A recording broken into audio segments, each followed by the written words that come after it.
Dominic Kane doesn't do strip clubs. In his 38 years, he's built a $4.2 billion empire on discipline, strategy, and an almost pathological need for control, none of which are found in velvet-draped rooms where desperate men pretend folded bills can buy what they're actually starving for: connection. But Marcus Chen, his CFO and the closest thing he has to a best friend, insisted, "You haven't left your office in 3 months, Dom. You're in Miami for the biotech acquisition anyway.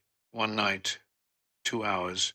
Pretend you remember what it's like to be human." So here he is, in the VIP section of Eclipse Ultra Lounge, nursing his second Macallan 25 and watching grown men make fools of themselves over women who've perfected the art of manufactured desire. The bass vibrates through the leather booth. Smoke curls lazily through purple lights. Everything is designed to seduce, to make you forget that in the morning your credit card statement will be the only thing you wake up next to. He's already calculating how soon he can leave without Marcus giving him shit when she walks onto the main stage. Sapphire. The DJ announces her like she's royalty, and the way every head in the room swivels suggests she might as well be. But it's not her body that stops Dominic mid-sip, though the midnight blue lingerie against her brown skin is admittedly arresting. It's the way she moves, like she's dancing for herself. Like the 100 men watching are incidental to her own experience of the music. She's present, but unreachable, confident without performing. There's an intelligence in her eyes as she surveys the room, dark brown and sharp, that suggests she's studying them as much as they're watching her. When her gaze lands on him, grey eyes meeting brown across the smoke-hazy room, something shifts in his chest. Not desire, exactly. Recognition. She sees him. Not his Patek Philippe watch or his custom Tom Ford suit or the black Amex card. Marcus is already waving to secure a private dance Dominic hasn't asked for. She sees him. And for a man who's spent 8 years being invisible beneath his bank account, that's more dangerous than any amount of exposed skin. 5 minutes later, she's leading him to a private room in the back, quieter, darker, intimate, in a way that makes his pulse spike despite himself. "Sapphire," he says as she closes the curtain behind them. "That's what they call me here." She gestures to the leather chair in the center of the room. "Sit." It's not a request. He sits. She moves closer, close enough that he can smell her perfume, something warm and expensive that doesn't match the cheap purple lights outside. Close enough to see that her eyes aren't just brown, they're amber in certain light. Close enough that when she places one hand on each armrest, caging him in, he forgets how to breathe. "You're not like the others," she says. And it's not a line. It's an observation. "Neither are you." The ghost of a smile. "What makes you say that?" "You're bored." He meets her gaze. "You're very good at this, but you're profoundly bored, which means you're here for a reason. And that reason isn't because you love the work." Something flickers across her face. Surprise, maybe. Respect. She doesn't move away. "Careful. You're not supposed to see the real person. Ruins the fantasy." "I don't want the fantasy." "Then what do you want?" "The truth." He doesn't know where the words come from, but they're out before he can stop them. Just for tonight. No performance. Just real. She studies him for a long moment, and he can see her deciding whether he's worth the risk. Finally, she straightens, stepping back. The professional distance returns, but there's something different in her eyes now. Curiosity. "The song is 3 minutes long," she says. "You paid for 3 songs. That's 9 minutes of real. Think you can handle it?" "Try me." She does. And for 9 minutes, they talk, actually talk, while she moves around him, close enough to maintain the illusion for the cameras, but far enough that it feels like conversation, not transaction. She asks him what he does. He tells her tech, keeps it vague. She's sharp, asks follow-up questions that tell him she understands business.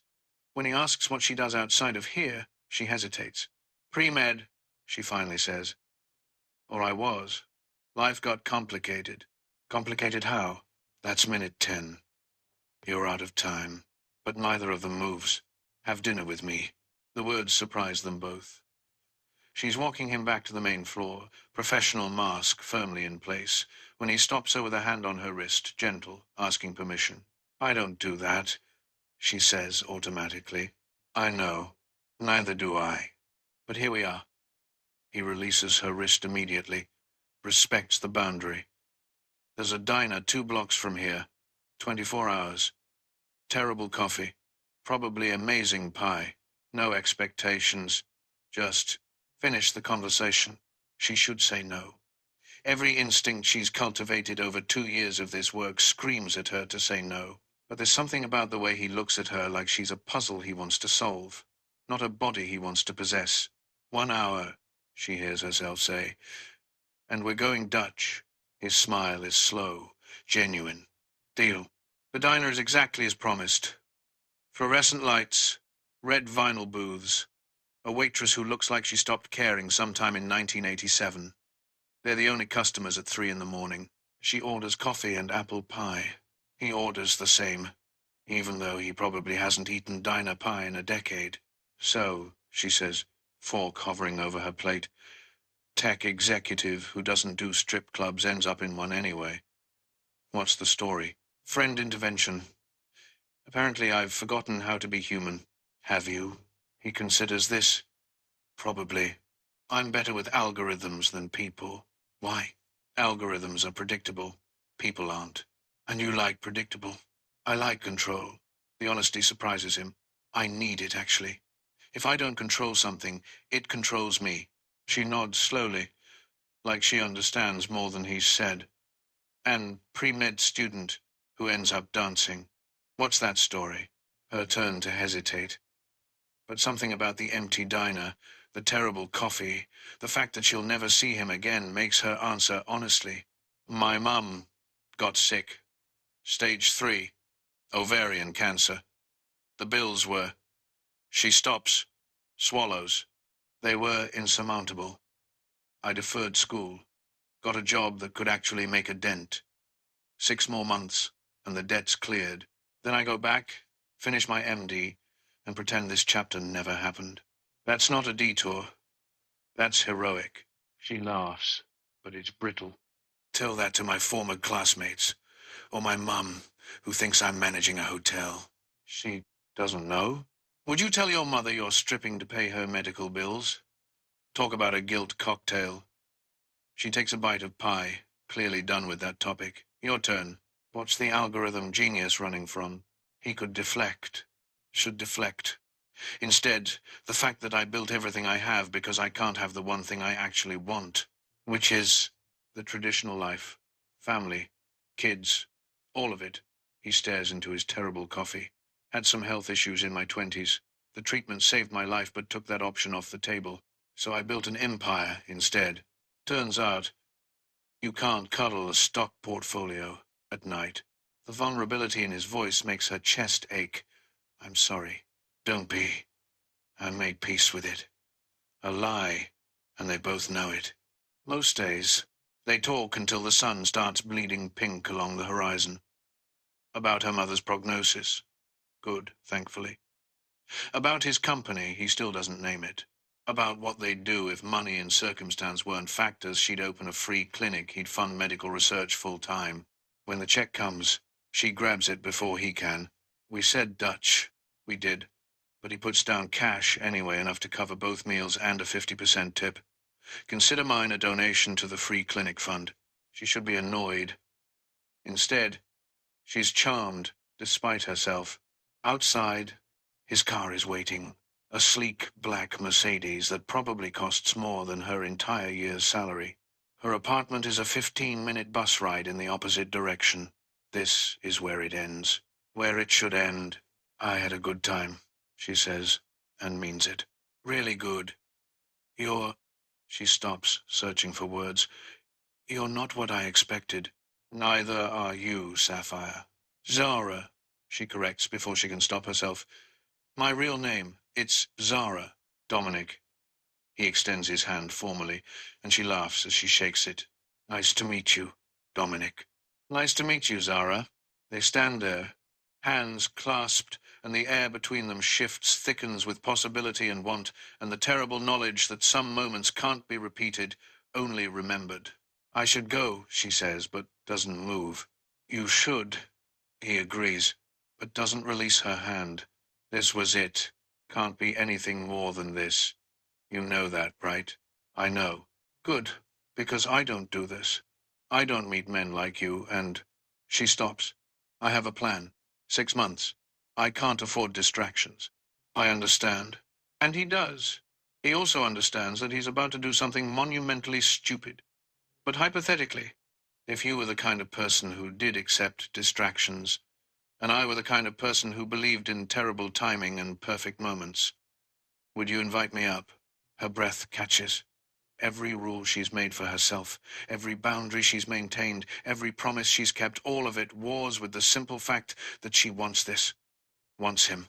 Wants one night where she gets to be Zara. Not Sapphire.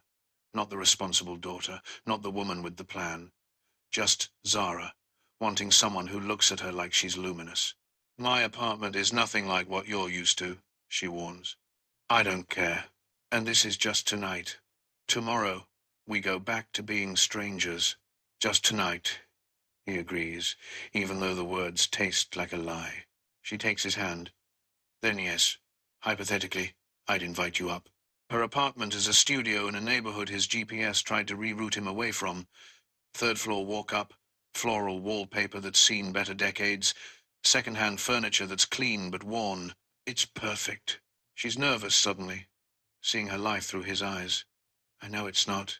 It's honest, he interrupts. I like honest. She exhales. Drink. I have wine. Box wine. But wine. Water's fine. She pours them both glasses, hands shaking slightly. They stand in her tiny kitchen, and the absurdity of it all hits them simultaneously. This man in his $1,000 suit, her still in the clothes she threw on after leaving the club. Both of them terrified and exhilarated. We don't have to, he starts. She kisses him. It's not tentative or testing. It's decisive, demanding, all the want she's been holding back since their eyes met across that smoke-filled room. He responds in kind, hands sliding into her hair, pulling her closer until there's no space left between them. They stumble toward her bed, narrow, covered in a faded quilt her mother made. His jacket hits the floor. Her shirt follows. There's fumbling with buttons and zippers, breathless laughter when his watch catches on her hair, whispered apologies and reassurances. When they finally come together, it's not the performance she's used to giving or the transaction he's used to receiving. It's real. Messy and perfect and heartbreakingly real.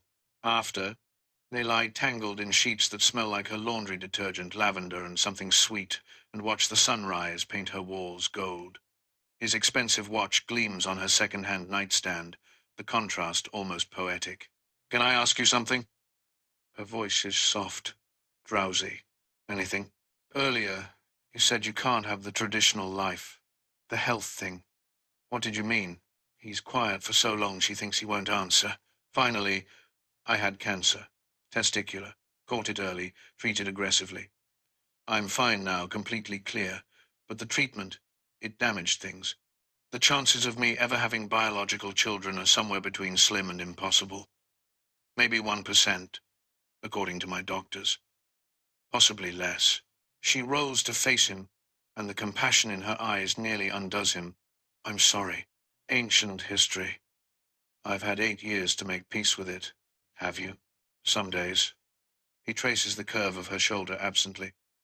My ex-fiancée couldn't. We tried IVF 3 times. When it didn't work, she told me she couldn't build a life with half a man. Left me for someone who could give her what I couldn't. She has 3 kids now. I see them on social media sometimes. The bitterness in his voice is carefully controlled, but present. She's an idiot. He laughs, surprised. Why? Because you're not half anything. You're complete. You just can't have biological children, which is one tiny thing in the grand scheme of who you are. She confused fertility with worth, and that's on her, not you.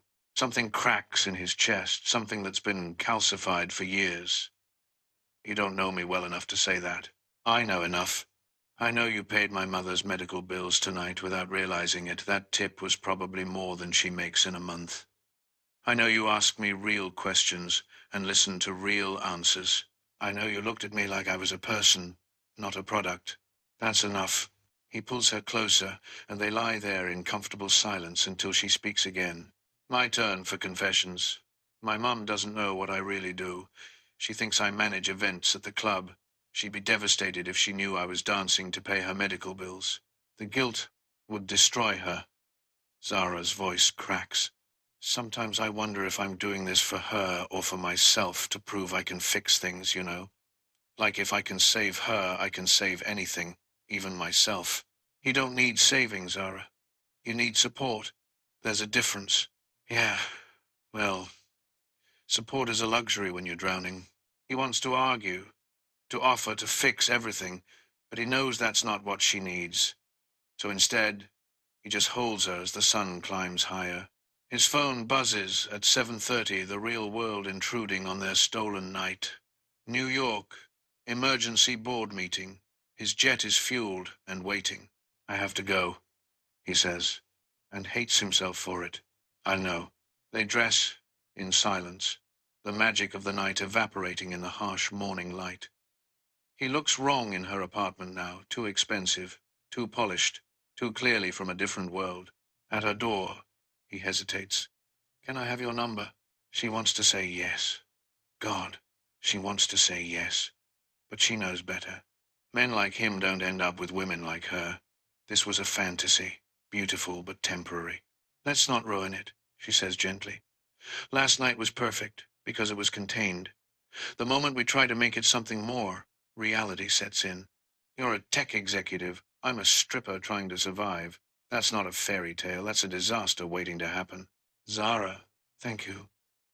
She kisses him softly, a goodbye kiss. For seeing me. For last night. For being exactly what I needed when I needed it. But this isn't our story. We both have lives to get back to. He wants to argue. Wants to tell her she's wrong. That timing is just an excuse. That he felt something real for the first time in 8 years.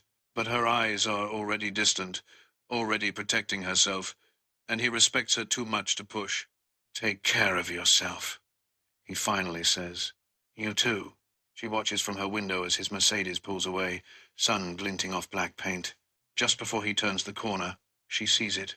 A business magazine on his passenger seat, his face on the cover, beneath bold letters. Kane Industries CEO dominates healthcare tech sector.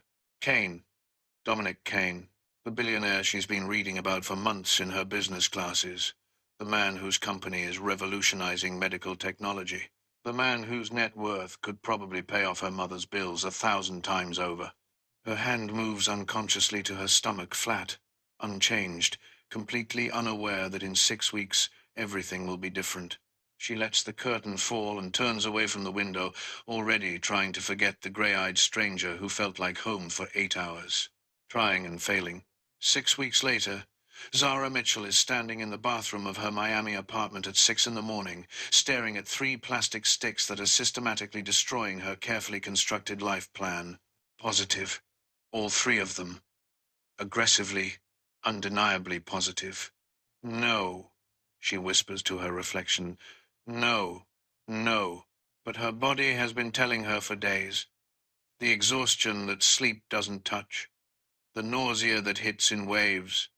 Especially in the morning. The way her breasts ache when she moves too quickly. The period that's 2 weeks late, something that never happens. Not even during finals week. She'd convinced herself it was stress. The debt was almost clear, just 40,000 left. She'd been picking up extra shifts, barely sleeping, living on coffee and determination. Of course, her body was rebelling. Except it wasn't rebelling. It was creating. The bathroom door flies open. Sienna Rodriguez, her roommate and fellow dancer, takes one look at Zara's face, and the pregnancy tests lined up on the sink like an accusation. Oh shit, we were careful, Zara says, her voice hollow. We used protection. Every time. Girl, you know condoms aren't foolproof. Sienna moves closer, puts a hand on Zara's shoulder. How late are you? 2 weeks. And the father?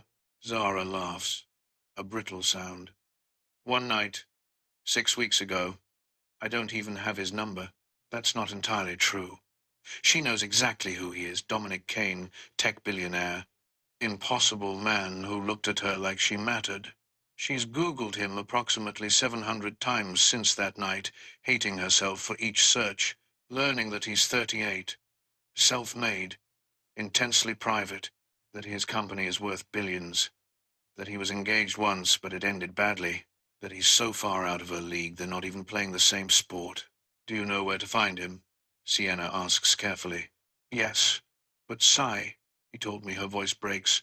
He told me he can't have kids, some medical thing from his past. He was clear about it. If I show up pregnant, he's either going to think I'm lying or that I'm trying to trap him. Either way, I'm the stripper who baby-trapped a billionaire. That's the headline. Or, Sienna says slowly, you're the woman carrying his child. A child he thought he could never have.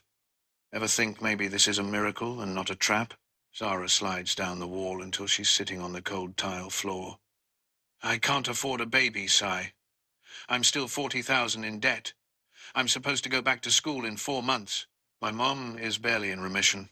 I can't. The tears come then, hot and fast. I can't do this. Sienna sits beside her, wraps an arm around her shoulders. Yes, you can. You're the strongest person I know. But first, you need to tell him. He deserves to know. And you deserve support. Not just financially, emotionally. This isn't something you have to do alone. What if he doesn't believe me? Then he's an idiot and you do it anyway. But Zara, you have to try. Zara closes her eyes and sees his face the way he looked at her in the pre-dawn light, vulnerable and honest. The way he talked about not being able to have the traditional life with a pain so deep it resonated in her chest. This will destroy him, or save him, and she has no idea which. I'll tell him, she whispers. I just need to figure out how. The universe, it turns out, has a cruel sense of timing. 3 days later, Zara gets a call from Meridian Health Consulting, the firm she's been freelancing with, using her pre-med expertise to develop corporate wellness programs while she saves for school. She'd submitted her resume hoping for remote work. We have a major contract, her supervisor says. 2 months, on-site in New York City. Kane Industries is overhauling their entire employee wellness initiative. It's a career maker, Zara. They asked for our best consultant. I'm sending you. The phone nearly slips from her hand. Kane Industries? I know it's last minute, but the pay is triple your usual rate. Housing stipend included. Flights covered. This could clear your remaining debt in one contract. She should say no. Should tell them she has a conflict of interest. Should do anything except what comes out of her mouth. When do I start? Monday. You fly out Sunday night. She hangs up and immediately calls Sienna. I think I'm going to throw up. Morning sickness? No. I just got assigned to work for Dominic Kane's company. For 2 months, starting Monday. Sienna's silence is deafening. Then, go. The universe is literally shoving you two together.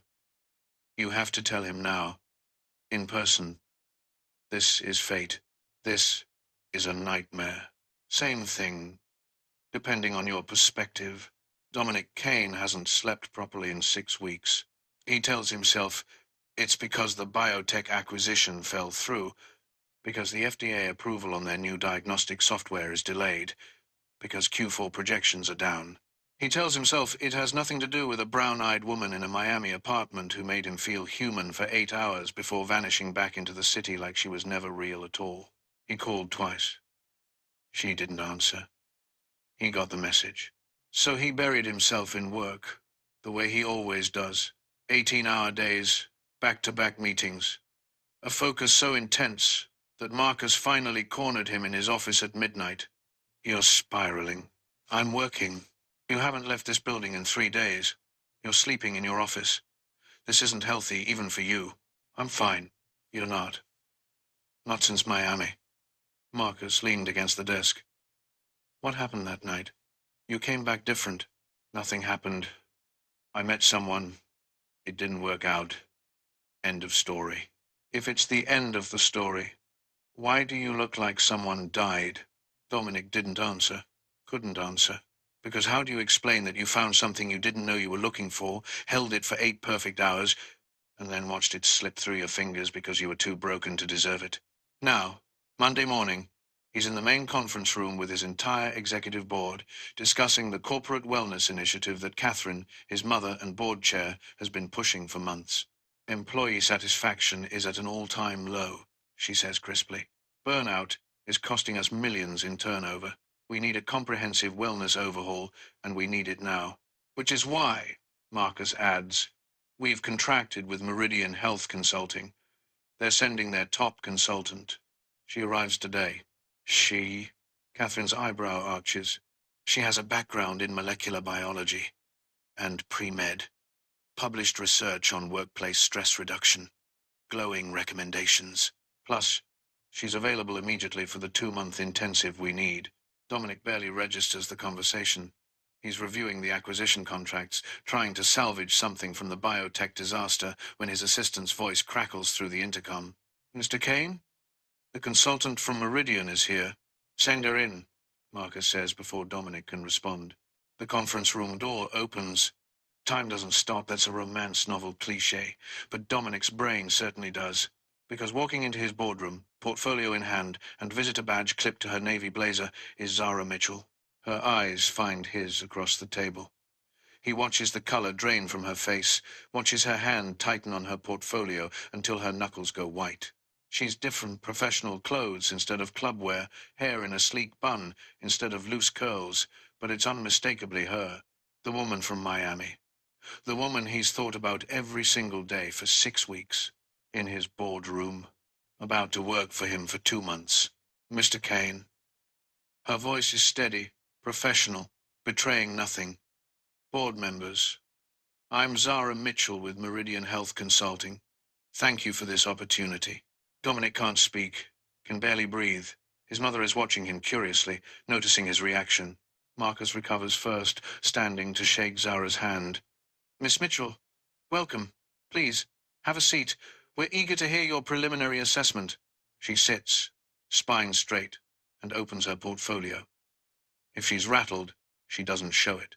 I've reviewed your current wellness offerings and employee satisfaction surveys. The issues are systemic, but addressable. For the next 30 minutes, she presents, and she's brilliant. She breaks down the problems: lack of mental health support, inadequate parental leave, no flexibility for remote work, gym memberships that no one uses because the culture doesn't actually support taking breaks. She proposes solutions backed by research, cost-benefit analyses, implementation timelines. The board members are impressed. Catherine is nodding. Marcus is grinning. Dominic is dying inside. Because he's watching her command his boardroom with the same intelligence she brought to their diner conversation, and he's realizing that she was always this person, sharp, capable, strategic. The dancing was survival. This is who she actually is. And he let her walk away. Questions? She asks, meeting his eyes directly for the first time since she walked in. He has about 7,000 questions, none of them appropriate for a board meeting. How soon can you start? Catherine asks. Immediately. I'm prepared to be on-site full-time for the next 2 months. Excellent. Catherine looks at Dominic. Any objections? Every instinct screams at him to object, to end this before it begins. But he can't explain why without exposing what happened in Miami, and he has a feeling Zara doesn't want that any more than he does.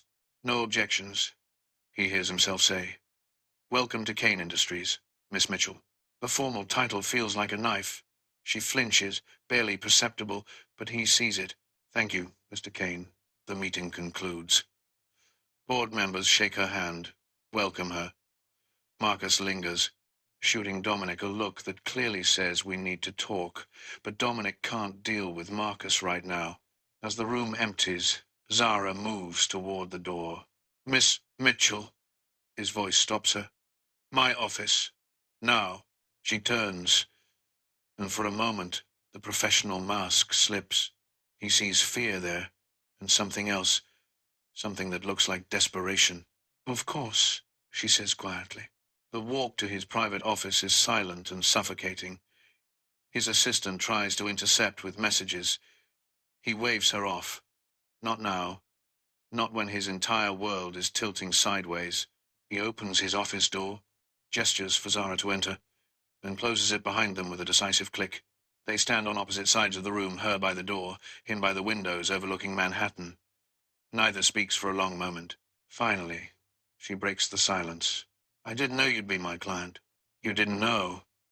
Dominic's voice is cold, controlled, the CEO voice, not the man who whispered vulnerable truths in her bed 6 weeks ago. That's convenient. Zara's head snaps up. Convenient?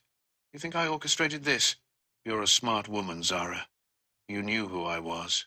I saw it on your face that morning you'd figured it out. And now, 6 weeks later, you coincidentally get assigned to a contract with my company. The accusation lands like a slap. Her shock morphs into fury. Are you serious right now? The consulting firm assigned me. I specifically requested remote work, preferably not in New York. But they said this contract could clear my debt, so I took it. I didn't know Kane Industries meant you until I walked into that boardroom. You expect me to believe that? I don't particularly care what you believe. Her voice shakes with anger. But let's get something straight.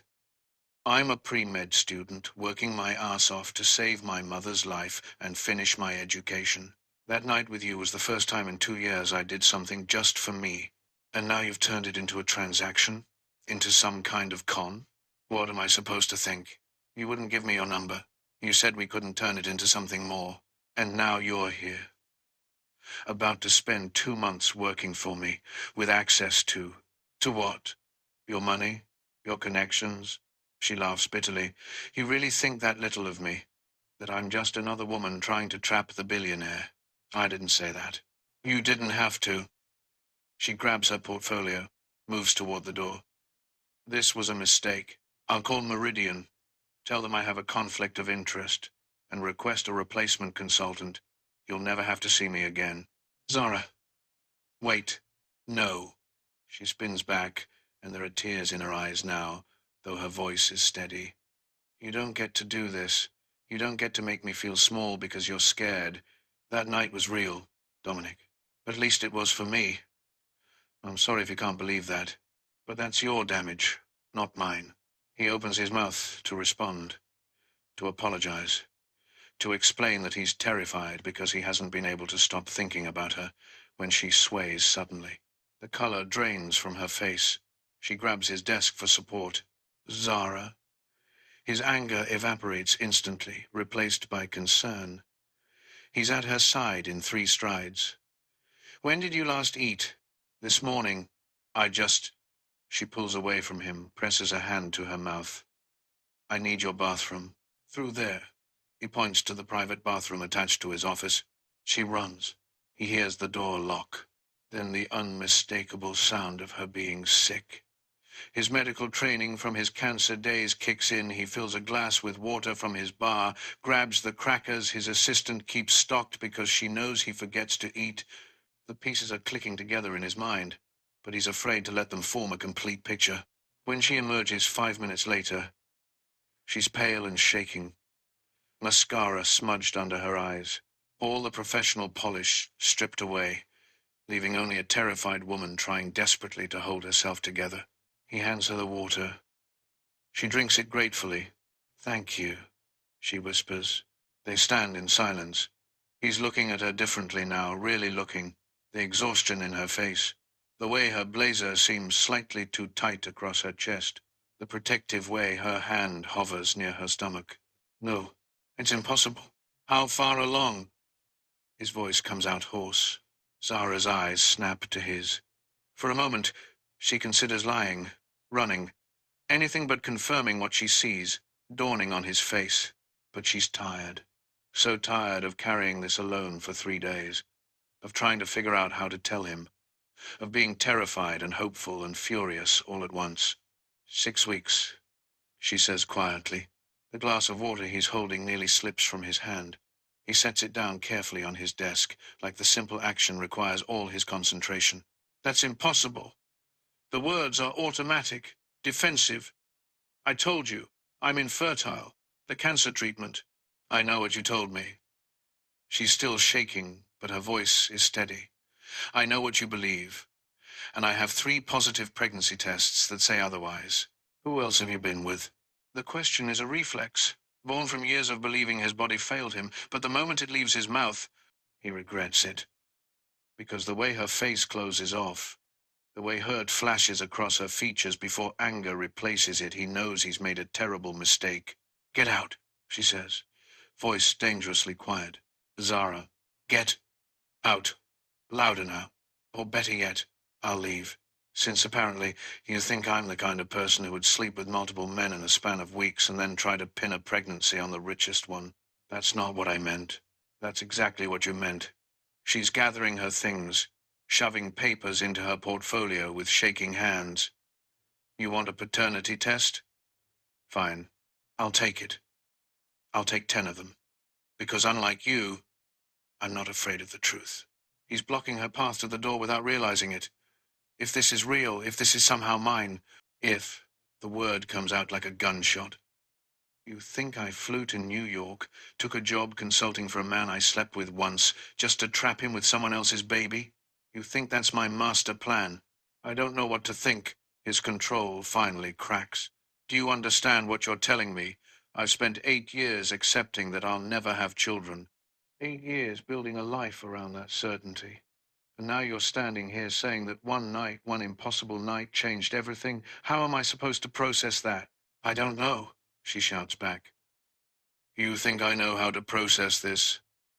I'm 27 years old with 40,000 in debt, a sick mother, and a medical degree I'm supposed to finish in 4 months. A baby isn't in my plan any more than it's in yours. But here we are. The fight drains out of both of them as quickly as it ignited. They're standing in the middle of his office glass walls, overlooking Manhattan.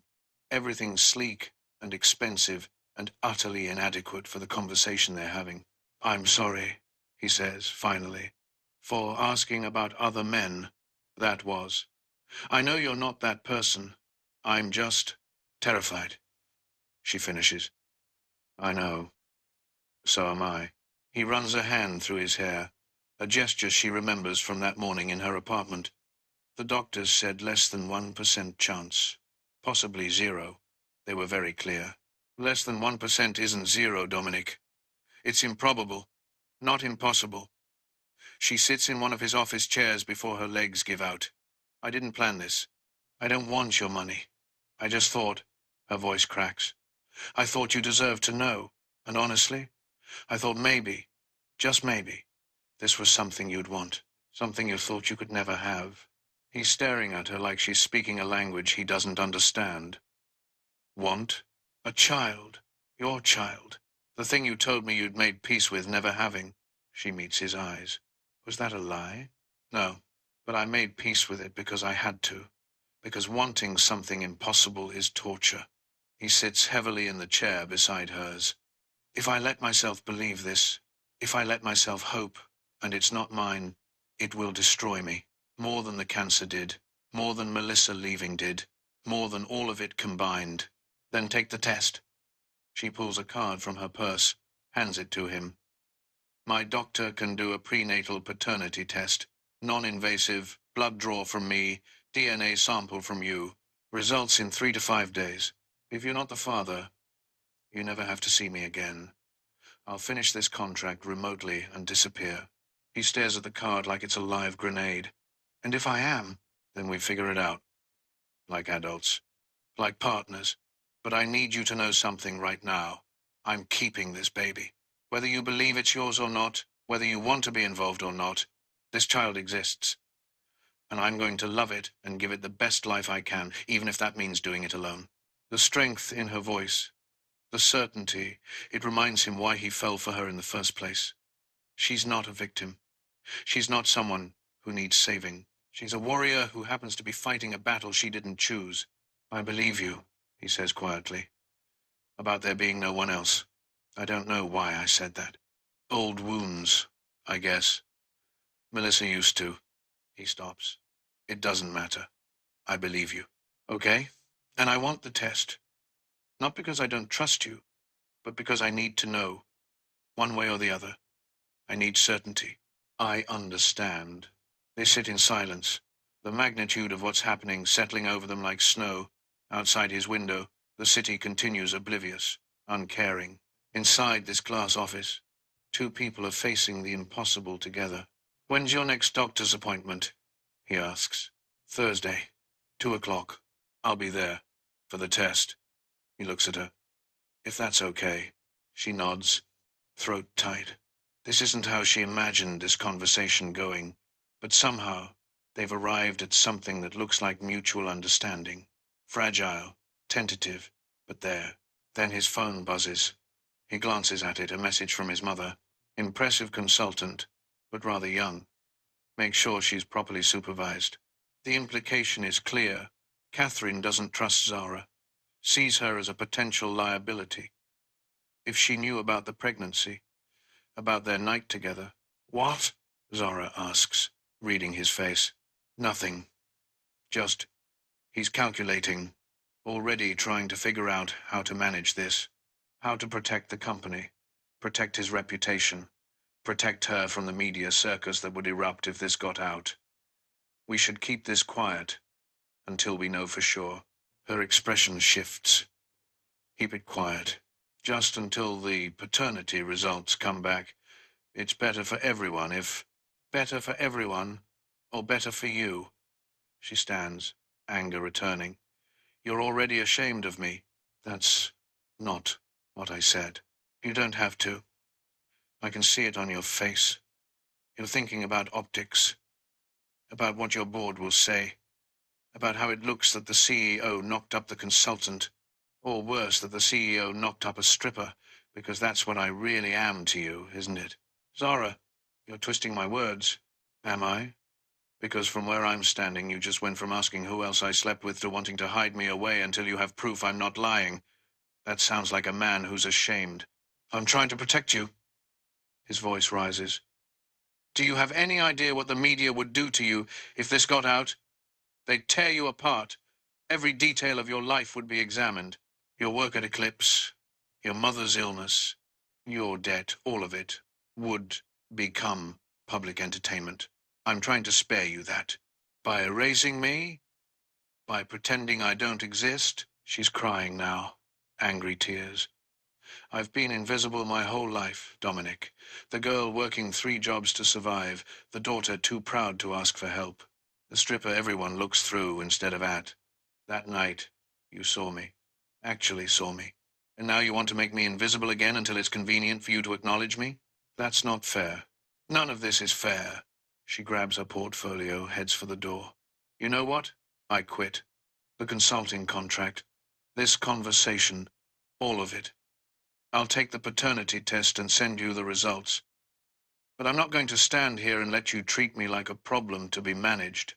Zara, wait. She doesn't wait. She walks out of his office, past his startled assistant, toward the elevator bay. He follows, aware that they're creating a scene but unable to stop himself. Please, can we just talk about this rationally? She spins on him in the middle of the corridor. Rationally? There's nothing rational about this. I'm pregnant with a baby you thought you could never have. By a man who alternates between accusing me of lying and trying to hide me like a dirty secret. There's no rational here. The elevator dings. The doors open. She steps inside. I'll have my office send you the appointment details for the test, she says, her voice finally breaking. After that, don't contact me. If you're the father, my lawyer will reach out about custody arrangements. If you're not well, you'll get exactly what you wanted. You'll never have to see me again. That's not what I want, he says desperately. The elevator doors start to close. Then what do you want, Dominic? He doesn't answer. Can't answer. Because he doesn't know. He wants the impossible for this to be real and safe. For her to be his, and for it not to complicate everything. For a miracle that doesn't come with consequences. The doors close on her tear-stained face. He's left standing in the corridor, as his employees pretend not to watch, as Marcus comes running from his office with a what the hell just happened expression, as the woman carrying his impossible child disappears into the Manhattan morning. In his office, his phone is buzzing with messages. The consultant has quit. The wellness initiative is in jeopardy. His mother wants explanations, but all he can think about is the look on Zara's face as those elevator doors closed. The way she said, "Then what do you want?" Like it was the only question that mattered. And the terrifying truth he can't admit out loud: he wants her. He wants the baby. He wants the whole impossible thing. He just doesn't know how to let himself have it. Dominic finds her in Central Park 3 days later. Not accidentally. He had his security team track her phone. Something he'll probably go to hell for. But desperation makes hypocrites of proud men. She's sitting on a bench near Bethesda Fountain, watching joggers and tourists flow past like she's studying a foreign species. "That's a felony," she says without looking at him. "Tracking someone's phone without permission." "I know." He sits beside her, careful to leave space between them. "I'm sorry." "You're sorry for a lot of things lately." "I am."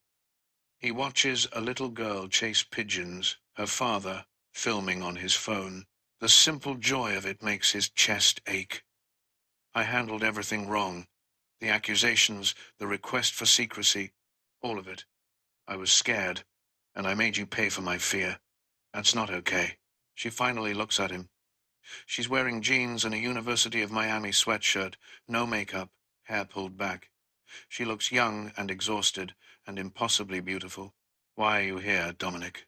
"Because I don't want to wait until Thursday. I can have my doctor meet us today, private clinic, complete discretion.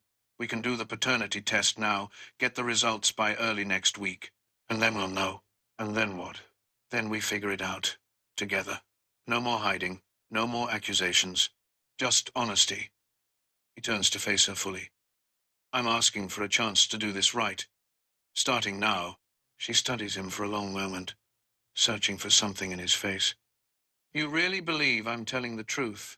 About there being no one else?" "Yes." "What changed?" "I called my fertility specialist, told him about you." Dominic's voice drops. "He pulled my old files, reviewed the numbers. He said my count was low, extremely low, but never actually zero. He said the chance of natural conception was around 1%, maybe slightly higher under optimal conditions. Still improbable, but not impossible. He said if it happened, it would be he stops, swallows hard. He called it a miracle." Zara's eyes fill with tears. "So you believe the baby could be yours?" "I believe the baby is mine. I don't know why, but I feel it. Here." He puts a hand over his heart. "The numbers don't matter. The statistics don't matter. When I look at you, I know." She wipes her eyes with her sleeve. "That's either the sweetest thing anyone's ever said to me, or you're having a psychotic break. Possibly both." A ghost of a smile. "Will you let me do this? Take the test with you? Wait for the results together instead of as enemies?" She thinks about it, really thinks about it. This is a crossroads. She can keep him at arm's length, protect herself from the inevitable hurt when his world rejects her. Or she can take the risk, let him in, give them both a chance at something impossible. "Okay," she says finally. "But I have conditions." "Name them." "1. We tell the truth. No more hiding, no more managing optics. If this baby is yours, we deal with reality, messy, complicated reality." "Agreed." 2. You stop trying to fix everything. I'm not a problem to be solved. I'm a person. With agency. With opinions. I don't need you to save me. Understood. 3. If the test comes back positive and you want to be involved, you're all in. Not halfway. Not when it's convenient. You don't get to decide 6 months from now that fatherhood is too hard or too complicated. This child deserves better.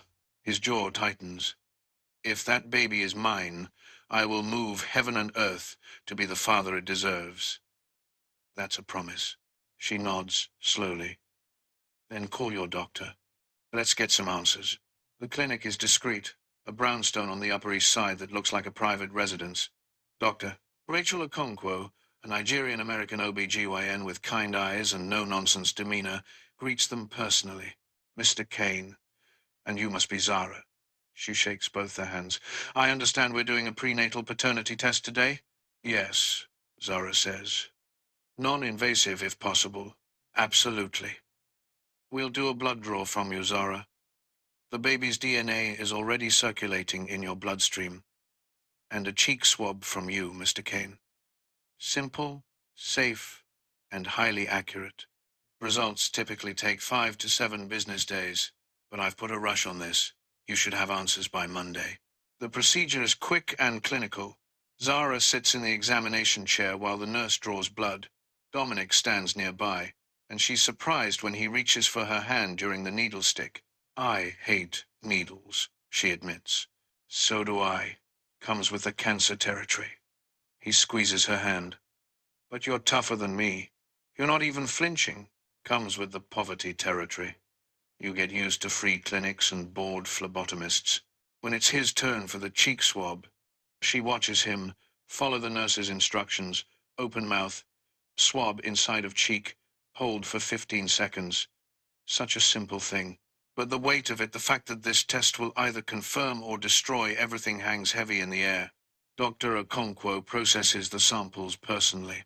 Okay, you're all set. I'll call as soon as I have results. In the meantime, Zara, let me do a quick ultrasound. Make sure everything looks healthy.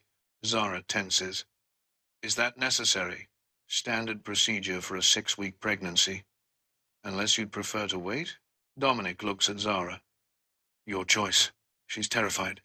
Of what they'll see. Of what it will make real. But also she needs to know her baby is okay. That this impossible thing growing inside her is healthy. Okay, she whispers. The ultrasound room is dimmer, more intimate. Zara lies back on the examination table, lifts her shirt. The gel is cold. The wand presses against her lower abdomen, and Dr.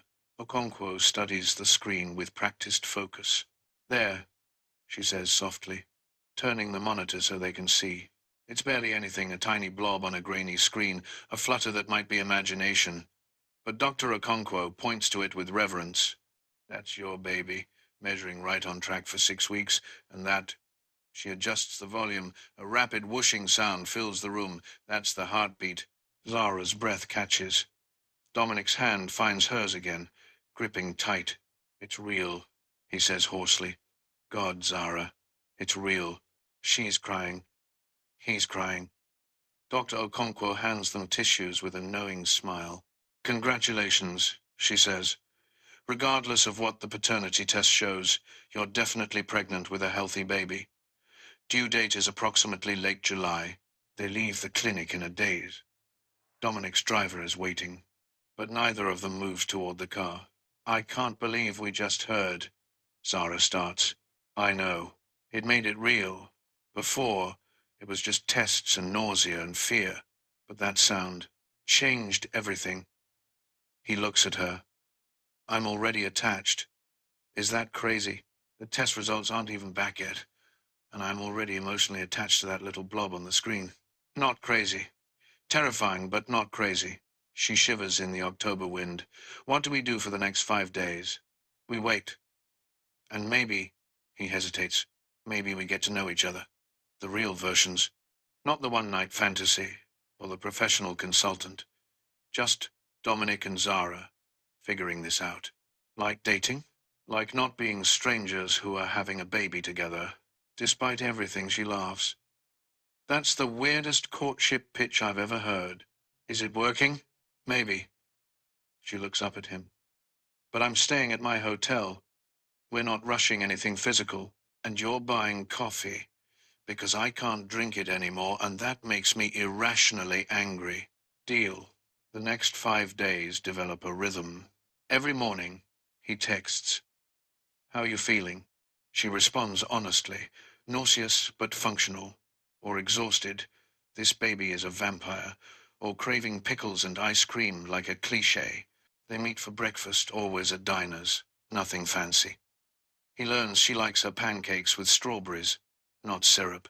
She learns he reads The Economist with his eggs and takes exactly 3 sips of coffee before forgetting about it. They walk through Central Park, talk about everything and nothing. He tells her about building his company from scratch, about sleeping in his office during the early years, about the moment he got the cancer diagnosis and thought his life was over. She tells him about her mother, the strongest woman she knows, who raised her alone after her father left. About the guilt of watching cancer bills pile up while she was in school. About the first night she danced at Eclipse and cried in the dressing room after certain she'd made a mistake, until Sienna told her that surviving takes many forms, and none of them are shameful. I Googled you, she admits one afternoon. After that morning, I saw you were this tech genius billionaire, and I convinced myself you'd forgotten about me by the time you got to the airport. I called you twice. I know. I was scared. Men like you don't end up with women like me. That's not how the world works. Then maybe the world is wrong. Monday morning, Dr. Okonkwo calls while they're having breakfast at their usual diner. Dominic's phone buzzes. He looks at the screen, then at Zara. It's her. Answer it. He does. Puts it on speaker. Dr. Okonkwo. Mr. Kane. Zara.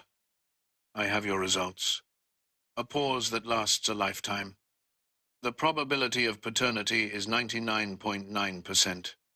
Mr. Kane, you are definitively the biological father. The diner doesn't stop.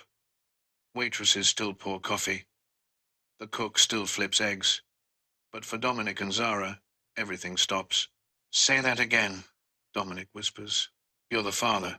Congratulations. Zara's hands are shaking so hard she has to set down her water glass. Dominic's face has gone completely white, then red, then some color that doesn't have a name. How? He manages, the doctor said. Sometimes medical science is humbled by human biology, Dr. Okonkwo says gently. Your count was low, but never zero. It only takes one determined sperm under the right conditions. You, Mr. Kane, are living proof that impossible doesn't mean never. It just means rare. And rare just happened. They thank her. End the call. Sit in stunned silence. Then Dominic's face crumples. Tears start streaming down his face, this powerful, controlled man completely undone in a Miami diner booth. I'm sorry, he chokes out. I never cry. I haven't cried since. Zara slides around the booth, pulls him into her arms. He buries his face in her shoulder and sobs 8 years of grief and loss and resignation pouring out. I thought I'd never have this, he gasps. I built a whole life around never having this. I convinced myself I didn't want it, because wanting impossible things destroys you. And then you, God, Zara, you're giving me something I thought was gone forever. We're giving each other something, she corrects, crying too. I didn't plan this either, but Dominic, this baby, our baby, it's a miracle. For both of us. He pulls back, cups her face in his hands. I'm going to be a father. You're going to be a father. And we're having a baby. Together. He kisses her forehead, her cheeks, her nose, reverent, grateful kisses that feel like prayers. Thank you. Thank you for not giving up on me when I was awful. Thank you for being brave enough to tell me. Thank you for... Stop thanking me. We're in this together now. Equally. Partners. Partners, he agrees. Then, softer. Will you let me take care of you? Both of you? I know you don't need it, but I want to. Please. She should say no. Should maintain her independence. But looking at his face, at the raw hope and joy and terror there, she nods. Okay, but on my terms. We do this as equals, not as savior and damsel. Equals. I promise. They're walking back to his car, hands linked, still processing the news, when he stops suddenly. There's something I need to tell you, before we go any further. Something I should have told you days ago. Her stomach drops. What? He won't meet her eyes. The consulting contract. You being assigned to Kane Industries. That wasn't coincidental. What do you mean? I mean, he forces himself to look at her. 6 weeks ago, after you wouldn't return my calls, I was going crazy. I couldn't stop thinking about you, so I hired a private investigator. Her hand slips from his. You what? I found out where you worked, where you lived. I learned you were freelancing with Meridian, using your pre-med expertise.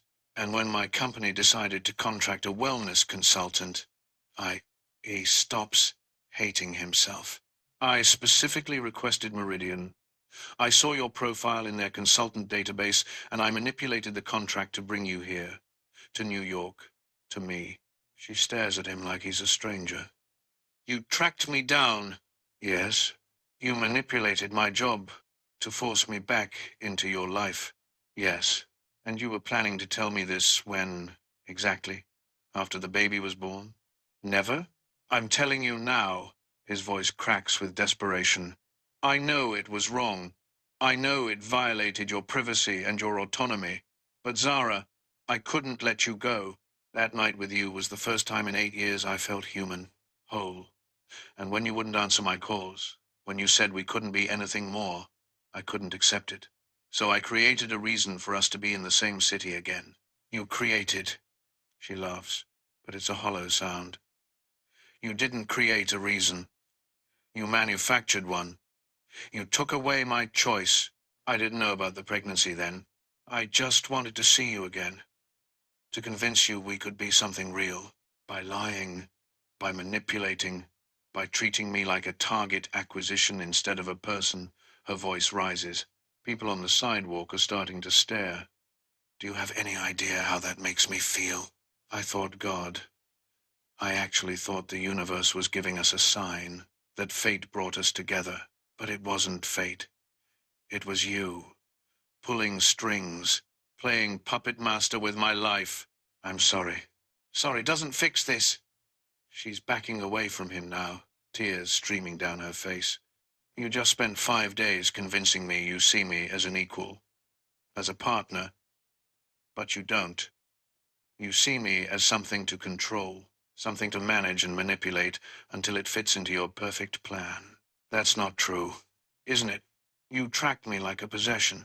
You manipulated my contract. You probably have a dozen contingency plans for how to handle the baby, the press, all of it. Because that's what you do, Dominic. You control everything because you can't control your own fear. He can't deny it because she's right. What do you want me to say? I want you to have told me the truth before now. I want you to have treated me like a human being with agency instead of a problem to be solved. She's sobbing now. I was falling for you. These past 5 days I was actually falling for you, and now I don't know what's real and what's just another manipulation. My feelings are real. The baby is real. Everything I've felt for you since that first night is real, but the foundation is a lie. She flags down a cab. I can't do this right now. I need space. I need to think. Zara, please. She gets in the cab, looks at him through the open window. You're the father. That's not going to change. But us? I don't know if there is an us. Not when you built this on deception. Where are you going? Back to Miami. I need to be somewhere that feels real. The cab pulls away. He's left standing on a Manhattan sidewalk, having just gotten everything he wanted and lost it all in the same breath. 2 weeks pass like open wounds. Zara returns to Miami, moves back into her apartment with Sienna. She tells her mother about the pregnancy, not about Dominic yet, just that she's expecting and needs to figure things out. Lorraine cries with joy, then with worry, then with a grandmother's certainty that everything will work out. Does the father know? She asks. He knows. And it's complicated. Sienna is less diplomatic. He manipulated you and you're defending him? I'm not defending him. I'm just... Zara presses a hand to her still flat stomach. He's not a monster, see? He's a wounded man who doesn't know how to ask for what he wants. So he takes it. But that doesn't make it okay. So, what are you going to do? I don't know. In New York? Dominic is a ghost of himself. Marcus finds him in his office at midnight, staring at ultrasound pictures Dr. Okonkwo sent. You look like hell. I feel like hell. Call her. I've tried. She's not answering. 23 calls, to be exact. 14 texts. All unanswered. Then go to her. She asked for space. I owe her that much. What you owe her is honesty and presence, not absence. Dominic runs his hands through his hair. I ruined it, Marcus. I got everything I ever wanted, and I ruined it by being exactly the person she accused me of being, controlling, manipulative, unable to just let things happen naturally. So, change. Show her you can be different. How? Marcus considers. What does she need? More than anything? To finish school. To not be crushed. by debt? The answer is immediate because he's thought about nothing else for 2 weeks. Then give her that. Not as manipulation, as a gift, no strings attached. 3 days later, a FedEx envelope arrives at Zara's apartment. Inside, a cashier's check for $240,000, the exact remaining balance on her mother's medical debt, and a single-page letter. Zara, this isn't a bribe or manipulation. It's me removing an obstacle so you can make choices based on what you want, not what you need. Your mother's bills are paid. You can go back to school, finish your MD, build the life you planned. I'm not asking for anything in return. Not forgiveness, not access, not a relationship. Just know that our child, our miracle, will never want for anything, and neither will you. If you want to talk, I'm here. If you don't, I understand. The money isn't conditional on anything. It's yours regardless. Dominic, P.S. I've also set up a trust for the baby. Medical, education, everything. The details are with my lawyer. Your lawyer can contact them directly to review the terms. No strings, just security. Zara stares at the check until the numbers blur. Sienna reads over her shoulder. Holy shit. He paid it all. He paid it all. Zara looks at the letter again. No strings attached. After years of every kindness coming with invisible chains, here's a man offering freedom with no expectation of return. She picks up her phone. He answers on the first ring. Zara, I got your check. Silence. And I cashed it. Paid every bill. My mother cried for an hour. Her voice is thick with emotion. I re-enrolled at University of Miami. I start back in January. Good. That's good.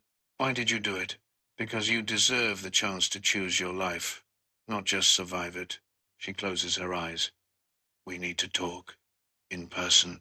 Come to New York. I'll send the jet. I'll buy my own ticket. I'll be there Friday. Okay. Dominic? She pauses.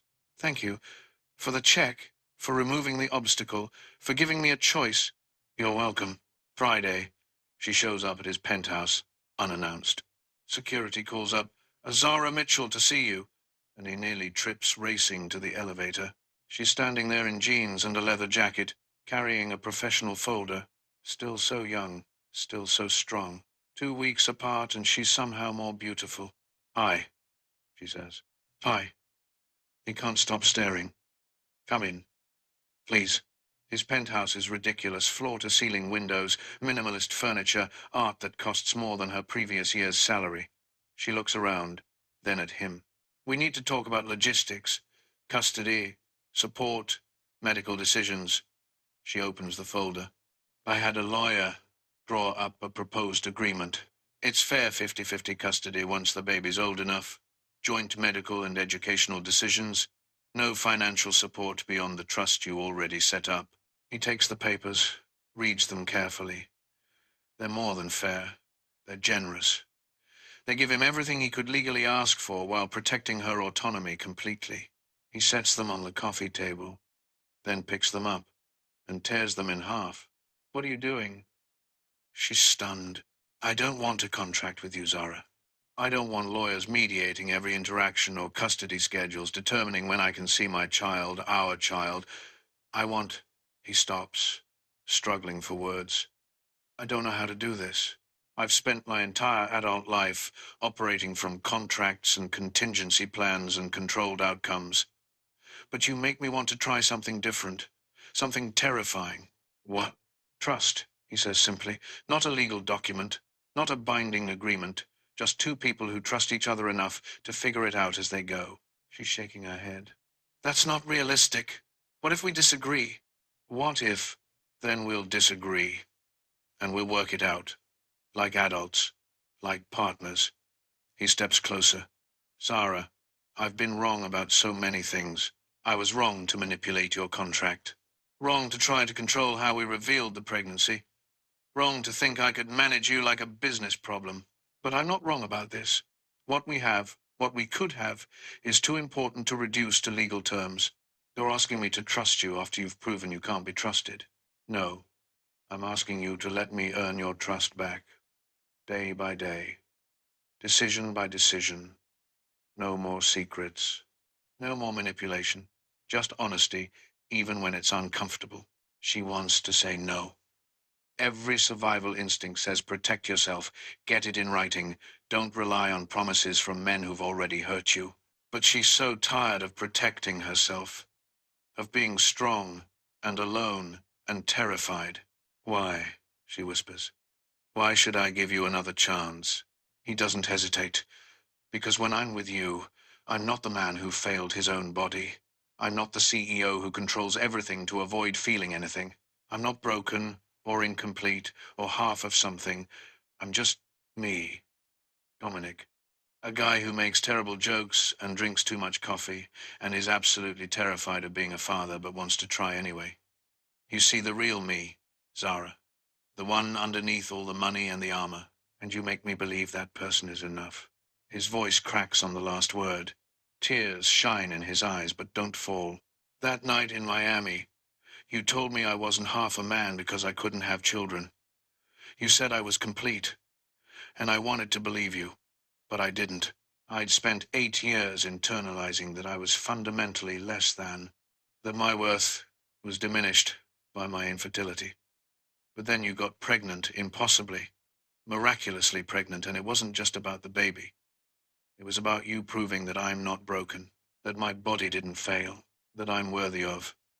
He stops, swallows hard, worthy of love, of family, of you. Zara's crying now, tears streaming down her face. You terrify me. I know. I'm sorry. No. You terrify me because I spent 2 years building walls. I became so good at not needing anyone, at being self-sufficient and strong and fine on my own. And then you walked into that club and looked at me like I mattered, and I felt those walls start to crack. She steps closer. The money, I can handle the money. I can deposit the check and accept it as removing an obstacle. But this, you asking me to trust you, to need you, that's so much scarier than anything else. Why? Because my father left when things got hard. Because every man I've ever known has taught me that if you lean on someone, they'll let you fall. Because I've only ever been able to count on myself. Her voice breaks. And you're asking me to unlearn that. To believe that you'll still be here when things get difficult. When I'm huge and hormonal. When the baby's screaming at 3 a.m. When the fantasy becomes reality and you realize this is hard and scary and relentless. I'm not your father. I'm not going anywhere. You can't promise that. Yes, I can. He takes her hands. Zara Mitchell, I promise you that I'm not going anywhere. Not when it's hard. Not when it's scary. Not when you're huge and hormonal, or the baby's screaming, or life gets impossibly difficult. I'm here. For you, for our child, for all of it. Because you're not a burden I'm tolerating. You're the person who made me believe in impossible things. And I'm not letting that go. I'm not letting you go. She searches his face, looking for the lie, the escape clause. Finds only raw, terrifying honesty. I don't know how to do this, she admits. How to let someone in, how to be vulnerable. Neither do I. We'll figure it out together.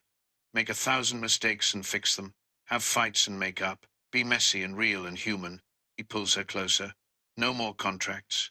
No more contingency plans. Just us, doing this one day at a time. That's terrifying. I know. What if we're terrible at it? Then we'll be terrible together. Still better than being apart. She laughs through her tears. You're very stubborn. So are you. It's why we're perfect for each other. Perfect is a strong word. Fine. We're perfectly imperfect for each other.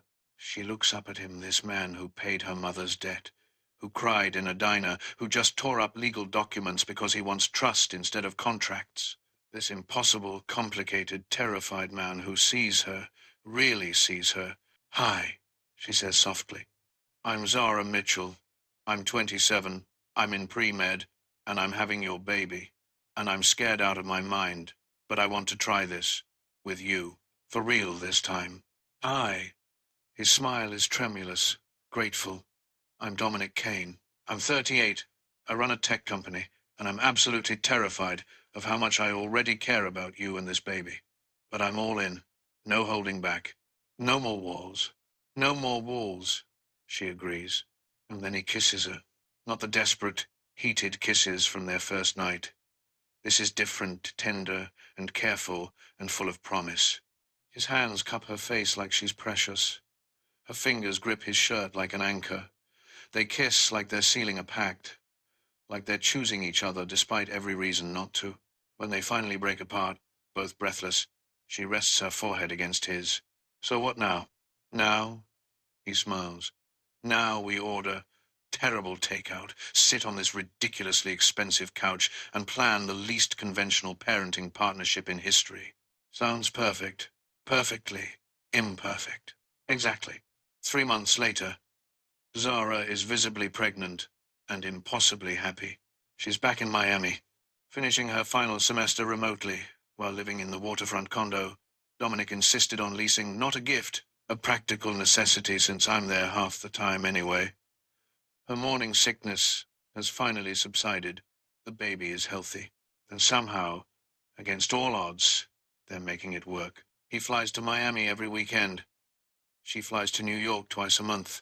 They video call every night, and she's grown used to falling asleep to his voice, discussing business deals she half understands, while she tells him about the cellular biology exam she aced. It's not conventional, but it's theirs.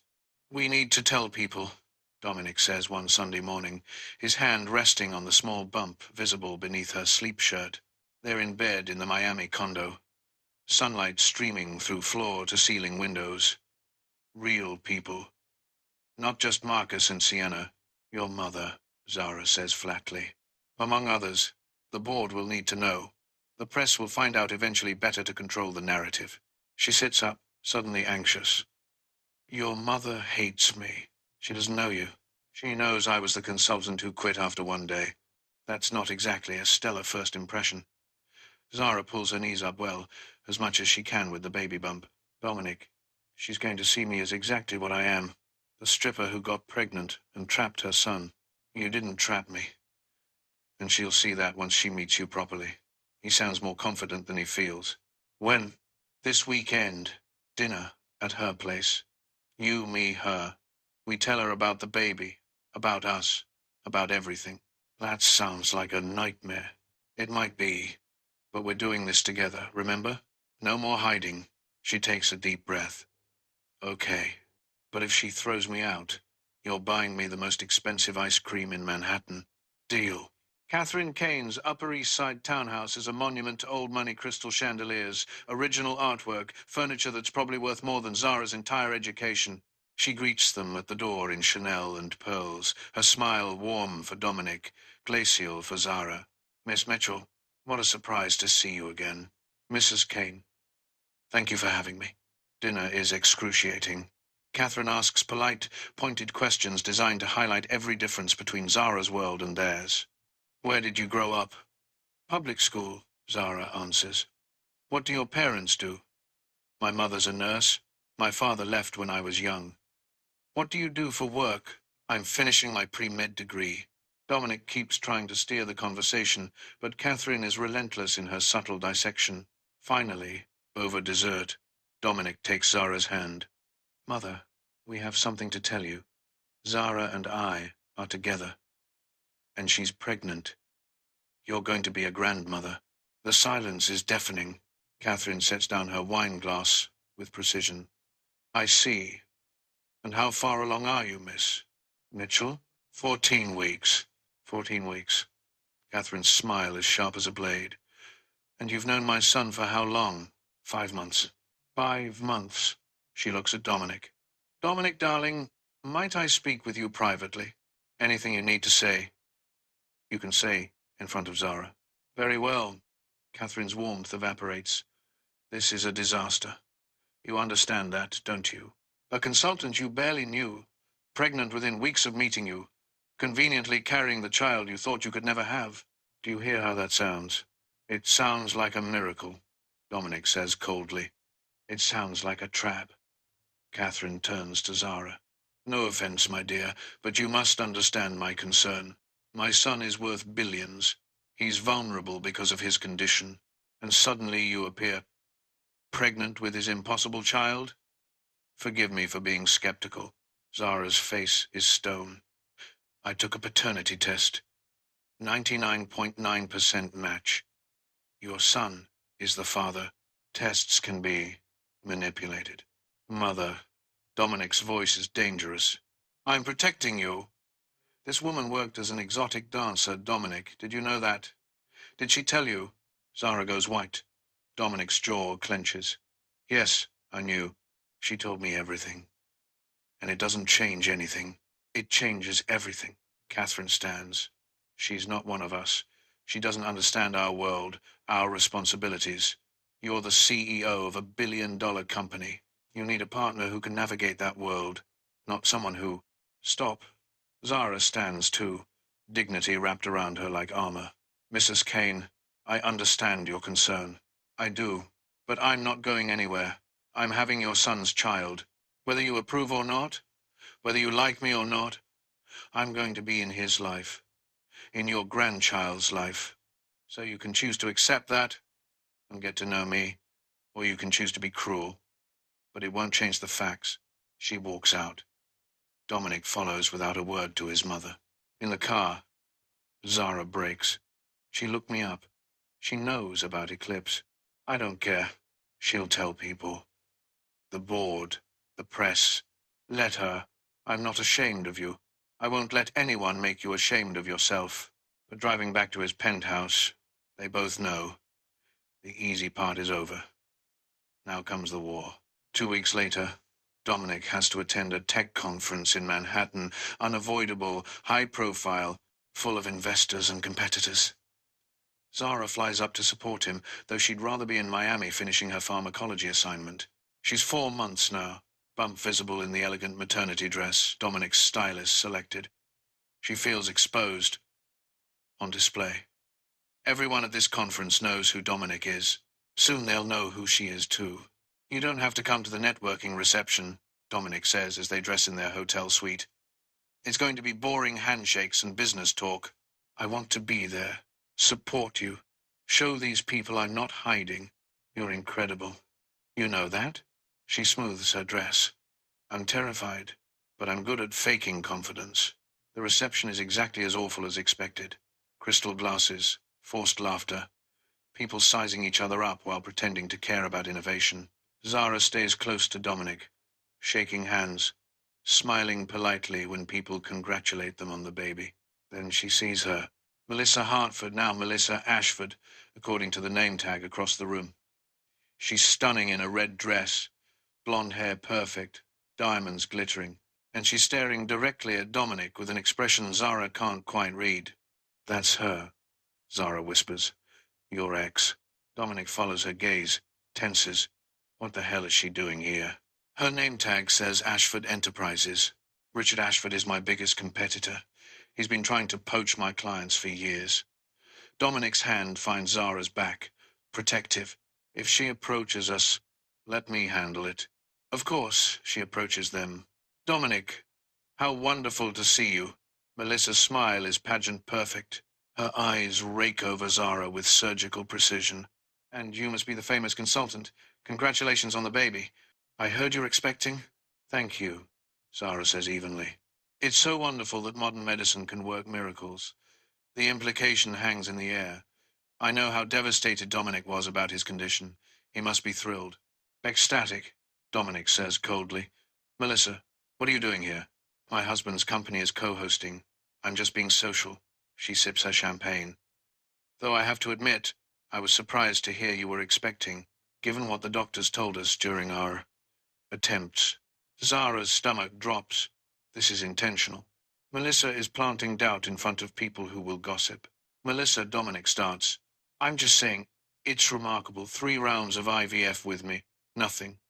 But one night with... Sorry, what did you say you did before consulting?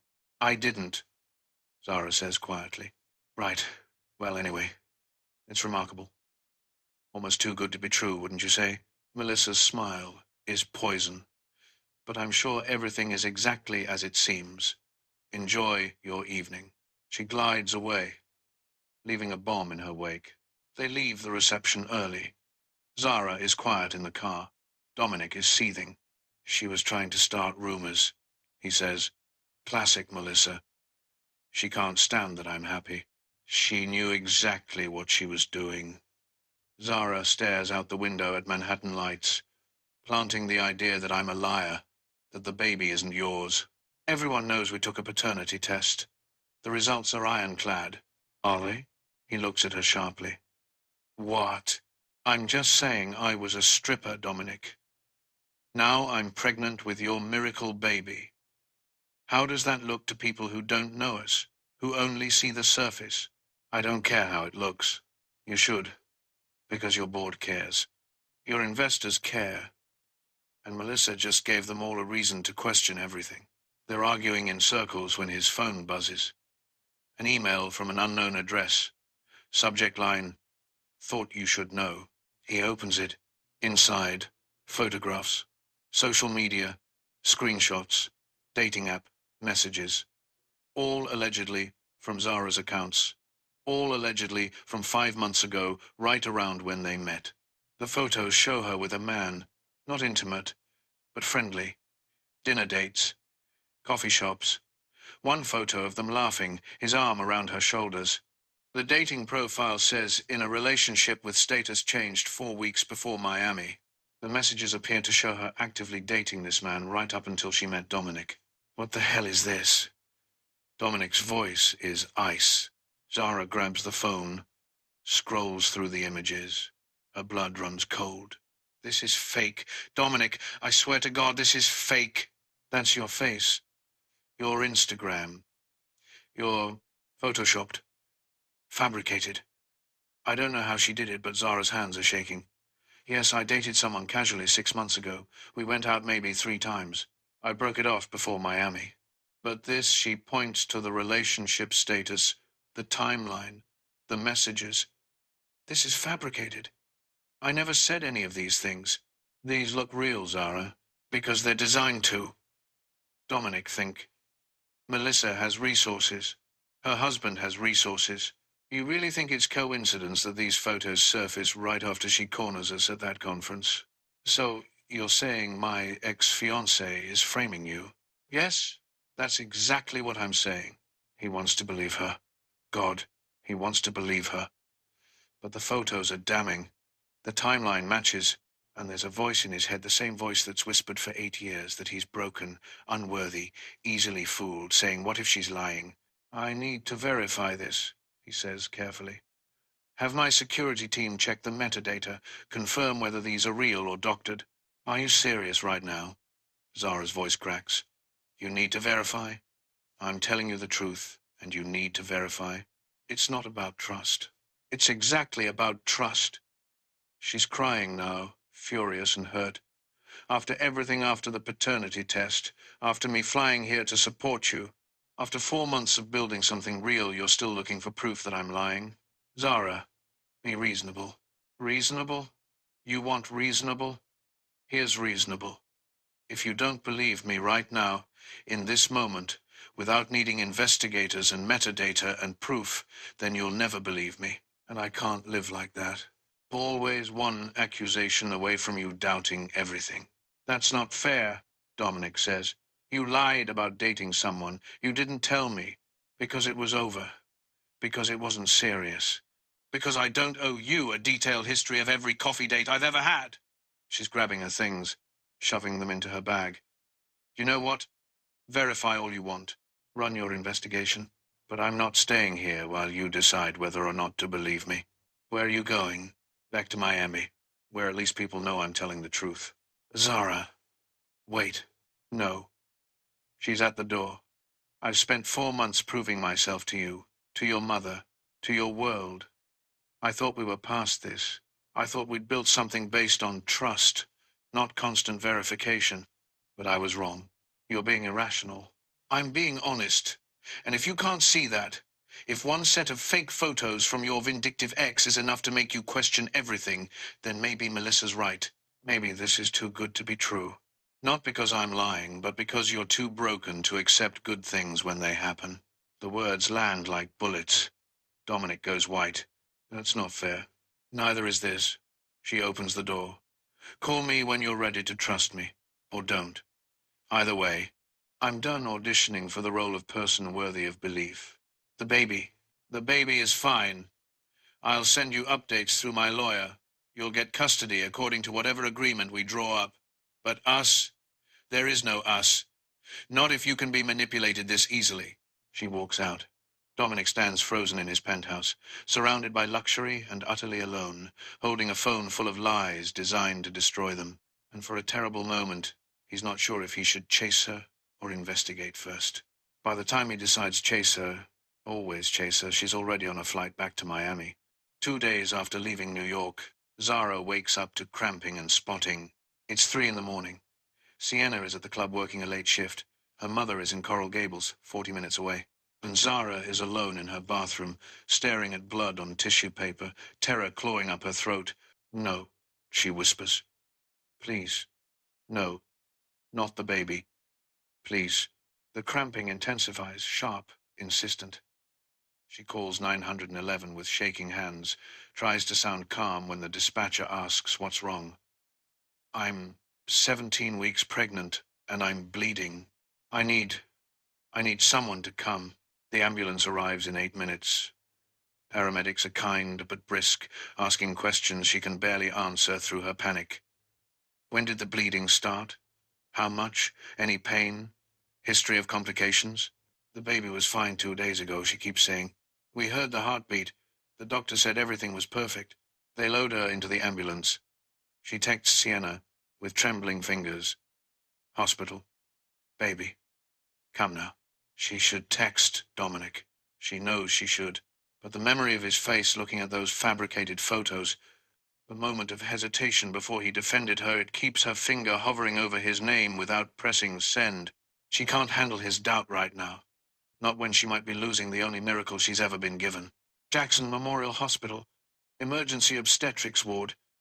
They wheel her directly into an examination room where a tired-looking resident begins an ultrasound while asking rapid-fire questions. Zara can't watch the screen, can't bear to see an empty space where her baby should be. She stares at the ceiling tiles, counting them, praying to a god she's not sure she believes in. Please, please let the baby be okay. I'll do anything, give up anything. Just let my baby be okay. There's the heartbeat, the resident says, and Zara's entire body goes limp with relief so profound she starts sobbing, strong and steady. Baby looks good moving around, actually. Everything appears normal. Then why? Zara can't finish the question. Why the bleeding? Could be a subchorionic hemorrhage, basically a small pocket of blood between the uterus and placenta. Usually resolves on its own. Or could be cervical irritation. We'll monitor you overnight. Run some tests. Make sure everything stays stable. But right now, your baby is fine. Zara covers her face with her hands and weeps relief and residual terror and the overwhelming loneliness of going through this without Dominic. They admit her for observation. Move her to a private room around 5 a.m. Sienna arrives 20 minutes later, still in her club makeup, and climbs directly into the hospital bed to hold her. "Baby's okay," Zara says into Sienna's shoulder. "They said baby's okay. Thank God. You scared the shit out of me." Sienna strokes her hair. "Did you call him?" "No." "Zara. He didn't believe me, see? He looked at fake photos, and he didn't immediately know they were lies. That hesitation, that's all I need to know. People make mistakes when they're scared. I'm scared too. I'm terrified. But I still chose to believe him. Why doesn't he choose to believe me?" Sienna doesn't have an answer. They lie there in the hospital bed, waiting for test results, waiting for sunrise, waiting for the cramping to stop. At 7 a.m., while Zara is sleeping fitfully, Sienna steps into the hallway and makes a decision. She calls Dominic Kane. He answers on the first ring, voice hoarse like he hasn't slept. "Zara? It's Sienna, Zara's friend. She's in the hospital." "What?" The sound of him moving, rapid and panicked. "What happened? She's the baby?" "Baby's fine. She had some bleeding and cramping. They're keeping her for observation.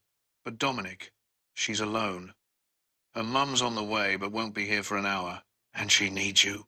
She told me not to call. I don't care what she told you. I'm telling you, Get your ass on a plane and get here. Because she's lying in this hospital bed trying to be strong, but she's breaking. And you're the only person who can put her back together. She thinks I don't trust her. Do you? The pause is too long. Sienna's about to hang up when he speaks, voice cracking. I verified the photos. Had my team analyze them. They're fake, sophisticated deepfakes using old social media images. Melissa paid someone to fabricate everything. I have proof. I have evidence. And I've been trying to call Zara for 2 days to tell her, but she won't answer. Because you needed proof in the first place, you idiot. But Sienna's voice softens. Look, I don't know you, but I know Zara. And she's crazy about you, even when she's furious. So if you want a chance to fix this, you need to be here. Now. Not for the baby, for her. I'm already calling my pilot. I'll be there in 3 hours. Room 412, Jackson Memorial. Sienna? His voice is rough with emotion. Thank you. Don't thank me. Just don't screw this up again.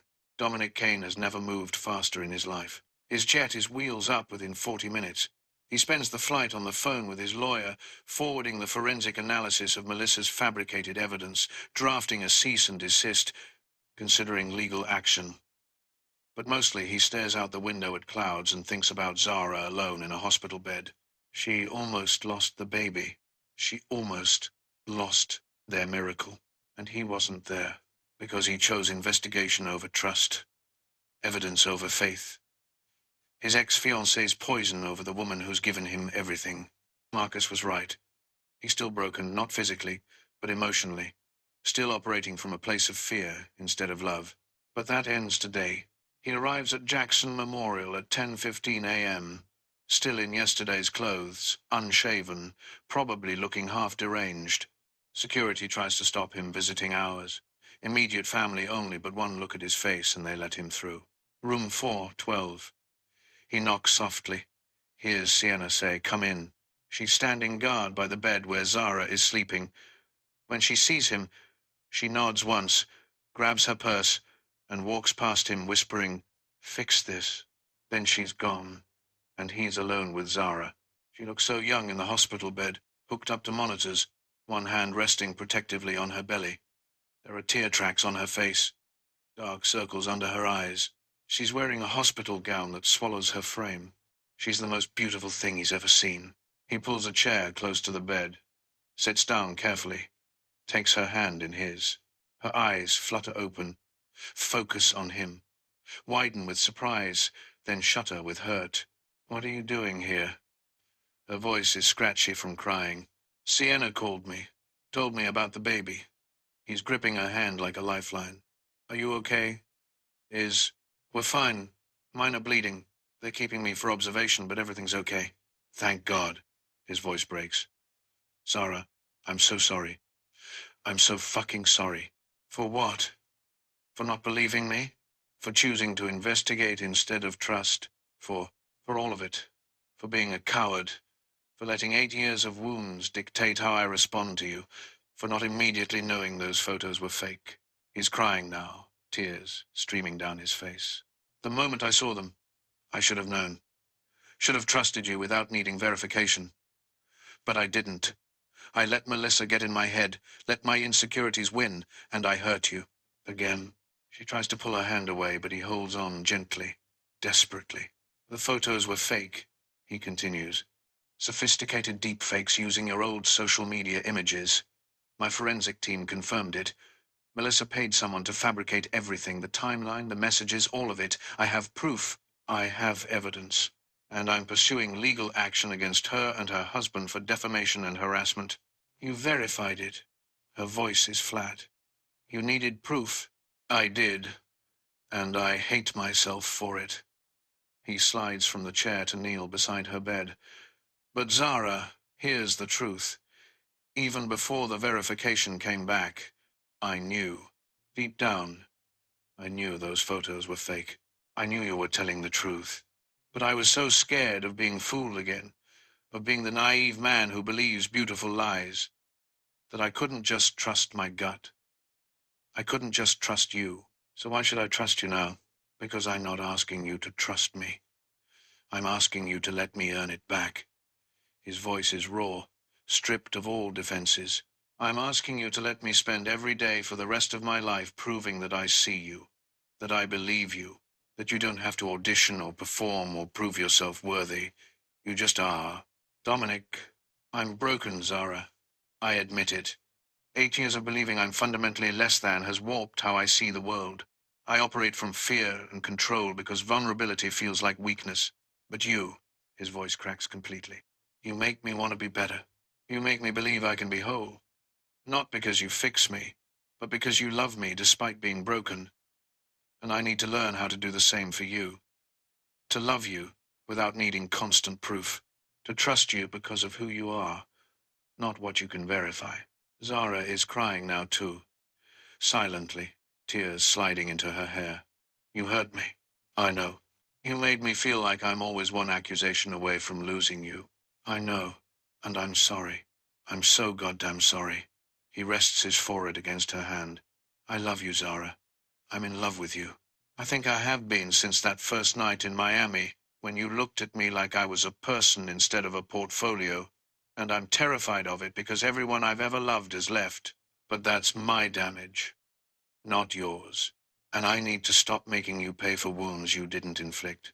She's quiet for a long moment, processing.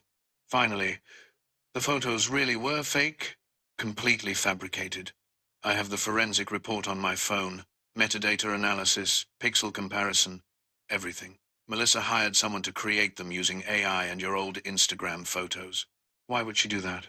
Because she's bitter and cruel, and can't stand that I found happiness with someone real. He looks up at her. I'm having my lawyers handle it. She won't bother you again. Your mother will still hate me. Then my mother can be wrong. She doesn't get a vote in this. No one does, except you and me. Zara studies his face, the exhaustion, the tears, the absolute sincerity. You flew here, the second Sienna called. You didn't even ask if I wanted you here. I know. I'm working on the control issues. Poorly, apparently. Despite everything, she almost smiles. You look terrible. I haven't slept since you left. I've been trying to call you, but you blocked my number. I unblocked it this morning. When I was scared about the baby, I wanted, her voice wavers, I wanted to call you, even angry, even hurt. I wanted you here. He climbs carefully onto the hospital bed beside her, and she doesn't stop him. He wraps his arms around her, one hand finding her belly where their baby is safe and growing. I'm here, he whispers into her hair. I'm here, and I'm not running. Not from you, not from this, not from my fear. I'm staying. I'm fighting. For us, for our family, for everything. She turns in his arms until they're face to face.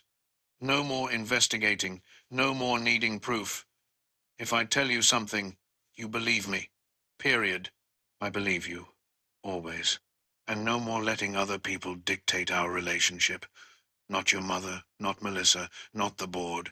Just us. Just us. And you have to talk to someone. A therapist. About the cancer trauma, the control issues, all of it. Because I can't be your only source of healing. I'll call someone today. She searches his face one more time, looking for the lie. Finds only exhausted, desperate truth. Okay, she says finally. We try again. But Dominic, this is the last time. If you doubt me again, if you choose verification over trust one more time, I'm done. Not because I don't love you, but because I love myself too. And I won't raise our daughter in a relationship where I'm constantly proving my worth. Our daughter? His breath catches. She nods, the tiniest smile breaking through. They told me during the ultrasound. We're having a girl. He's crying again, holding her and their baby girl, everything he thought was impossible, cradled in his arms. I won't let you down again, he promises. I swear to God, Zara, I won't. I know, she whispers. I believe you. And this time, finally, they're both telling the truth. 2 weeks later, Dominic asks Zara to meet him in Miami. He won't tell her where, just texts. Wear something comfortable. Trust me. She almost laughs at the irony. Trust. They're rebuilding it brick by brick. He's been in therapy twice a week via video call. She's been open about her fears. They're learning. His driver picks her up at 7 p.m. and drives to a familiar address. When the car stops, she looks out the window, and her breath catches. Eclipse Ultra Lounge. Why are we here? She asks. But Dominic just smiles and helps her out of the car. The club is dark. Closed. But the door is unlocked. Inside, it's transformed. The harsh lights are off, replaced by thousands of tiny white lights strung across the ceiling like stars. The main stage is lit by a single spotlight, and standing in the center of it, looking nervous and hopeful, is Dominic. What is this? She whispers. This is where I first saw you, where you looked at me like I was human, not just a bank account, where everything impossible became possible. He extends his hand. Dance with me? She takes his hand, lets him lead her onto the stage. The DJ booth comes to life, not with club music, but with the song that was playing the night they met. Slow, sensory, perfect. He pulls her close, one hand on her waist, the other cradling her face. They sway together, her baby bump pressed between them. I've been thinking, he says softly, about miracles, about impossible things becoming real, about how terrified I was of hoping for something I thought I could never have. Dominic, let me finish. He's smiling, but his eyes are wet. You gave me everything, Zara. Not just the baby, though. Our daughter is the greatest gift I've ever received. You gave me permission to be imperfect, to be broken and healing instead of broken and hiding. You saw me on my worst day and stayed anyway. He drops to one knee in the middle of the stage, pulls a small velvet box from his pocket. Oh, my God. Zara breathes. Zara Mitchell, you are the most extraordinary person I've ever met. You're brilliant and strong and brave enough to call me on my bullshit. You challenge me. You see me. You make me want to be the man our daughter deserves, as a father. His voice cracks. I know I've screwed up. I know I'll probably screw up again because I'm human and scared and still learning how to trust good things. But I promise you this. I will spend every single day trying to be worthy of you. Not because you require it, but because you deserve it. He opens the box. Inside is a ring that makes her gasp, a deep blue sapphire surrounded by diamonds, set in platinum. Sapphire, she whispers. Like my stage name, like the first version of you I met. The woman who danced like she was free. I want you to always remember that freedom, that strength, that you chose me, not because you needed me, but because you wanted to. Tears stream down his face. Marry me. Not because of the baby. Not because it's practical or expected. Marry me because when I imagine my future, you're in every single moment. You're my home, my partner, my miracle. Yes. She's crying, laughing, pulling him to his feet. Yes, absolutely yes. He slides the ring onto her finger, perfect fit, because of course he measured while she was sleeping. She laughs through her tears, and he kisses her there on the stage where they first connected, sealing the promise. I love you, she says against his mouth. Even when you're an idiot. Even when you're broken. I love all of you. I love you too. Every impossible, beautiful part of you. They hold each other under the artificial stars, and for the first time since that first night together, everything feels right. Not perfect, they're too damaged for perfect, but real, honest, theirs. 6 months later, Zara is 38 weeks pregnant and absolutely done. I'm a whale, she announces, waddling into their Miami condo living room where Dominic is working on his laptop. An enormous, uncomfortable whale who can't see her own feet. You're beautiful, he says without looking up. You have to say that. You did this to me. Guilty. He closes the laptop, pats his lap. Come here. I can't sit on your lap. I'll crush you. Try me. She does, carefully, and he wraps his arms around her and their massive baby bump. How's she doing today? Active. She's been kicking my ribs for 3 hours. As if on cue, a visible bump rolls across Zara's stomach. See? Aggressive. She gets that from you. She gets her stubbornness from you. Fair. They sit like that for a while, his hands on her belly, feeling their daughter move. Zara graduated from University of Miami 2 months ago, top of her class. She starts her medical residency in 4 months, a program in Miami that accommodates new mothers. Dominic has restructured his company, made Marcus co-CEO, and spends 3 weeks a month in Miami now. Catherine has slowly come around attending the wedding 6 months ago, with tight lips but present nonetheless. She sent baby gifts. Awkward olive branches that Zara accepts graciously because grandchildren have a way of softening even the hardest hearts. Melissa and Richard Ashford are facing a defamation lawsuit. It'll drag on for years, but Dominic doesn't care. Some battles are worth fighting. What should we name her? Zara asks. We've been calling her baby girl for months. What about Amara?